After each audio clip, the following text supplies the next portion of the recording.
नमस्कार, मैं अलका मिश्रा। आज फिर आपके बीच हाजिर हूँ ख्वाहिश फाउंडेशन के रिफॉर्मिंग लाइफ चैनल पर डॉक्टर दीप्ति तिवारी के साथ। जो लोग आज हमारे साथ पहली बार जुड़ रहे हैं उनकी जानकारी के लिए बता दूं कि डॉक्टर दीप्ति पेशे से डॉक्टर हैं और आपका एक 26 वर्षीय विशिष्ट बालक भी है। इसके साथ ही 18 वर्षों का उनका अनुभव एक विशेष स्कूल चलाने का। तो आज फिर ये श्रृंखला चल रही है जिसमें हम विशिष्ट बच्चों के अभिभावकों के प्रश्न ले रहे हैं। इसमें आज डॉक्टर दीप्ति एक अभिभावक का प्रश्न आया है कि क्या ये जो मंदबुद्धि बच्चे होते हैं क्या ये बेसिकली डिसोबीडियंट ही होते हैं, क्या आज्ञा नहीं मानने वाले ही होते हैं?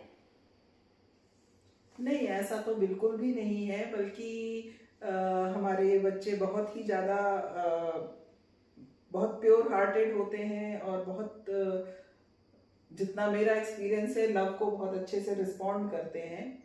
प्रॉब्लम एक्चुअली क्या आती है कि जो ह्यूमन नेचर है ना, बेसिकली कंट्रोलिंग नेचर है। हम सब चाहते हैं कि सब चीज़ें हमारे हिसाब से हों, और अगर मैं और आप हम लोग बैठे हुए हैं तो आपकी कुछ मर्जी है और आप अपनी मर्जी कह सकते हो। तो मैं अपनी मर्जी कहती हूँ तो हम दोनों का एक जो कॉमन रास्ता होता है उसके हिसाब से हम लोग काम करते हैं। मगर जो हमारे विशिष्ट बच्चे होते हैं ये अपनी बात को, अपनी मर्जी को उतने अच्छे से नहीं बता पाते हैं, तो कहीं ना कहीं वो कॉन्फ्लिक्ट आता है। पेरेंट्स चाहते हैं कि ये हमारे हिसाब से काम करें, हम चाहते हैं कि 10 बजे खाना खाने का टाइम है तो खाना खा लिया जाए और 11 बजे सो जाना चाहिए बच्चे को, 9-10 बजे सो जाना चाहिए बच्चे को, तो अब बच्चा सो जाए। मगर बच्चे की क्या इच्छा है, क्या उसे भूख लग रही है या क्या उसकी खाने की मर्जी है। बहुत सारी बार हमारी आपकी भी होती है कि ये नहीं खाने का मन है आज, या आज ये लाइट खाने का मन है, आज कुछ चटपटा खाने का मन है। तो बच्चे का भी मन होता है उसी तरह से, मगर बहुत सारी बार, मेजॉरिटी बार एक्चुअली हम उससे शायद उसका मन नहीं पूछते हैं या उसके इच्छा को जानने की कोशिश नहीं करते हैं, और नतीजा ये होता है कि जब हम कहते हैं कि ये काम कर लो तो वो नहीं करता है, और फिर हम कहते हैं कि बच्चा हमारी बात नहीं मान रहा है। तो समस्या ये नहीं है कि बच्चे डिसोबीडिएंट होते हैं, समस्या ये है कि हम उनकी इच्छा को समझकर काम नहीं कर पाते हैं।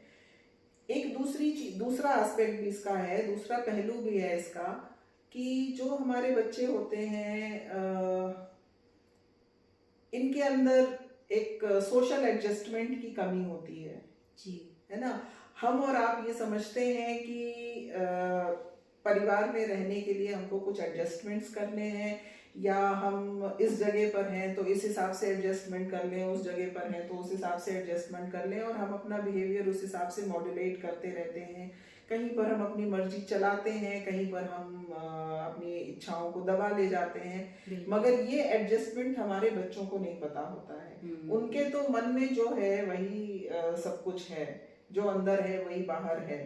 तो और हमारी एक्सपेक्टेशन उनसे ये होती है कि भाई समय के अनुरूप काम करें, इस हिसाब से बिहेवियर करना है। तो वहां पर कॉन्फ्लिक्ट आता है और फिर हम बच्चे को लेबल दे देते हैं कि ये बात नहीं सुन रहा है, जबकि ऐसा कुछ होता नहीं है। बच्चे के हिसाब से अगर हम उसको समझकर उससे काम करवाने की कोशिश करेंगे तो चीजें बेहतर होंगी। एक तीसरी भी बात है, तीसरी बात ये है कि कहीं ना कहीं हम लोग इन बच्चों की आइडेंटिटी को डिसरिगार्ड करते हैं, है ना। उसने कहा कि नहीं करेंगे तो हम गुस्सा हो जाएंगे, या हम उसको प्रेशराइज करेंगे कि नहीं ये काम तो करना ही करना है जी। हम उसको समझाने की कोशिश नहीं करते हैं कि हम क्यों कह रहे हैं करना है, या ये कर लेने से उसका क्या लाभ है, या चीजों को अगर हम बच्चे को एक्सप्लेन करेंगे, या शायद हम मन में ऐसा हमने पूर्वाग्रह बना लिया होता है कि ये बच्चा तो थोड़ा सा इंटेलेक्चुअली वीक है तो इसको क्या ही समझ में आएगा, तो हम ये बहुत बार होता है ना, चीजें उसको बताते नहीं है, एक्सप्लेन नहीं करते हैं, और एक्सपेक्ट करते हैं कि वो हर चीज हमारी मैकेनिकली मान लेगा।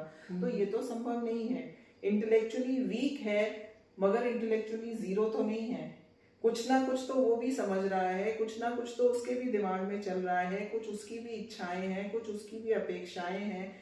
जब तक हम उन सब को कंसिडर करके उसके साथ में अपना बिहेवियर नहीं करेंगे, तब तक चीज़ें मैनेज नहीं होती हैं। तो ऐसा मेरा इस सवाल के जवाब में ये मेरा टेक है। हाँ बिल्कुल, डॉक्टर दीप्ति सही कह रही हैं। क्लासरूम में भी मैंने अक्सर देखा है, तो जैसे नॉर्मली होता है कि नॉर्मल बच्चों के स्कूल्स में भी कुछ बच्चे बात तुरंत सुन लेते हैं, कुछ बच्चे थोड़ी देर से या किसी दूसरे तरीके से सुनते हैं, उसी तरह ये हमारे बच्चे होते हैं। कोई अलग नहीं होते कि सारे डिसोबीडियंट का हम टैग लगा दें इनको। जी, और एक ये भी बात है कि बहुत सारे बच्चे, जैसे अगर स्कूल की बात करें तो जो बच्चे घर से संतुष्ट होकर आते हैं, जिनको घर में उनका ड्यू स्पेस मिल जाता है, ड्यू रिगार्ड उनको मिलता है, उनकी इच्छाओं को का सम्मान किया जाता है घरों में, वो स्कूल में आकर थोड़ा बहुत एडजस्ट करते हैं। बिल्कुल। और जब बच्चा घर से भी डिससेटिस्फाइड होकर आता है तो उसका बाहर भी बिहेवियर उतना ही ज्यादा रिजिड हो जाता है और उतना ही नॉन कोऑपरेटिंग उसका बिहेवियर रहता है। बिल्कुल बिल्कुल, क्लासरूम में भी उनको बहुत दिक्कत आती है। और ये चीज सिर्फ हमारे स्पेशल बच्चों के साथ नहीं, नॉर्मल बच्चों के साथ भी वही है ना। डिसोबीडियंट या जो जिनको हम लोग टफ बच्चे कहते हैं कि बहुत मुश्किल बच्चे हैं ये लोग, वो सभी बच्चे कहीं ना कहीं फैमिली बैकग्राउंड से, वो फैमिली से सेटिस्फाइड नहीं है, अंदर से बहुत परेशान होते हैं, इसलिए उनके बिहेवियर में इस तरह की बातें आती हैं। अदरवाइज बेसिकली तो हर इंसान का नेचर अफेक्शनेट है और हर कोई प्यार ही चाहता है दूसरे से, कोई किसी की डांट या कोई किसी से डिसरिगार्ड तो चाहता नहीं है। तो बिल्कुल, तो मुझे लगता है कि इन बच्चों में कोई कमी ढूंढने से पहले हम देखें कि हम क्या कर रहे हैं, कि कहीं इसी वजह से तो ये समस्या नहीं हो रही है। तो सबसे पहले पेरेंट को खुद के अंदर भी ढूंढना है कि क्या चीज की कमी हो रही है कि बच्चा डिसोबीडियंस दिखा रहा है, क्यों नहीं बात मान रहा है। हो सकता कहीं हम ही उसको अच्छे से हैंडल ना कर पा रहे हो। बहुत अच्छे से डॉक्टर दीप्ति ने ये बात बताई हमें, तो बहुत बहुत शुक्रिया आपका। और आपसे मेरा पुनः यही निवेदन है कि जो लोग भी वीडियो देख रहे हैं वो हमारी मुहिम के साथ जुड़े, और इसके लिए आपको कुछ भी नहीं करना, बहुत छोटा सा काम करना है। इस वीडियो को लाइक कीजिए, चैनल को सब्सक्राइब कीजिए और इस वीडियो को दूर तक साझा करके पहुंचाइए, ताकि अगर कोई विशेष बच्चे का अभिभावक परेशानी में है तो उस तक ये हमारा वीडियो पहुंचे और क्या पता कौन सी बात उसकी समस्या को हल कर सके। बहुत बहुत धन्यवाद। नमस्कार।